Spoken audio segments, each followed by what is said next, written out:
MACD crossover तर सगळ्यांनीच ऐकलंय, पण MACD वरती ब्लाइंडली ट्रस्ट ठेवणे म्हणजे सुसाईड झालं. तर तुम्हाला करायचं काय, आपण काम करणार आहे स्मार्टली. आपण कंबाईन करणार आहे MACD ला विथ प्राइस ऍक्शन आणि त्यातून आपल्याला बेस्ट रिझल्ट्स पाहायला मिळतील. जेव्हा मार्केटमध्ये हायर हायज आणि हायर लोज बनत आहेत तेव्हा जर MACD ने बुलिश क्रॉसओव्हर दिला तर तो ट्रेड सेफ झाला.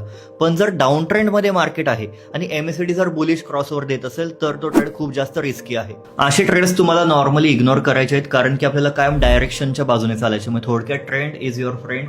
जर मार्केटमध्ये बुलिश मोमेंटम असेल तर तुम्हाला बुलिश सेटअपच आयडेंटिफाय करायचे आहेत. जर मार्केटमध्ये बेरिश मोमेंटम असेल तर तुम्हाला बेरिश सेटअपच आयडेंटिफाय करायचे आहेत. MACD तुम्हाला मोमेंटम कधी स्टार्ट होणार आहे हे सांगेल आणि तुम्हाला प्राइस ऍक्शन हे सांगेल की मार्केटची डायरेक्शन कोणती आहे. दोन्ही गोष्टी जर अलाइन झाल्या तर तो ग्रीन सिग्नल आपण पकडू शकतो आपल्या ट्रेडिंगसाठी. MACD मध्ये पण तुम्ही डायव्हर्जन्स ऑब्झर्व करू शकता. जर मार्केटमध्ये हायर हाय बनतोय पण MACD मधील स्ट्रेंथ वीक होताना तुम्हाला दिसते, मग थोडक्यात MACD जास्त वरती जात नाही, थोडासा साइडवेज थोडासा डल पडलाय, तर तिथे तुम्हाला समजायचं की डायव्हर्जन्स क्रिएट होते. कन्फर्मेशन टूल आहे, डिसिजन टूल नाही.